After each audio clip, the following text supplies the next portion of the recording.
হয়েছে।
আসসালামু আলাইকুম। আমি এই মুহূর্তে আছি ঢাকার মোহাম্মদপুরের যে টাউন হল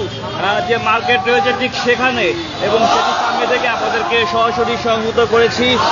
যেখানে আসলে আজকে জাতীয় সংসদ ভবনে, যেখানে ঢাকা 1 আসনের সংসদ সদস্য যিনি কিনা আসলে মাওলানা মামুনুল হকের যে ব্যক্তিগত জীবন সম্পর্কে যে কটূক্তি করেছিলেন সেটির প্রতিবাদে যেখানে আসলে ইনস্ট্যান্টলি যে দেখতে পাচ্ছেন যে বিক্ষোভ মিছিল আয়োজন করা হয়েছে, যেখানে আসলে মোহাম্মদপুরের যে সকল জনসাধারণরা আছেন এবং সাধারণ মানুষ এবং তার যে ভক্ত সমর্থক বৃন্দ তারা আসলে যেখানে যে বিক্ষোভ মিছিল করছেন, এবং সেটি আসলে পুরা যে মোহাম্মদপুরের একদম যে ম্যাজিস্ট্রেট যে স্থান ছিল ঠিক সেখান থেকে প্রদক্ষিণ করে সেটি ক্রমান্বয়ে আসলে সামনের দিকে এগোচ্ছে, এবং ঠিক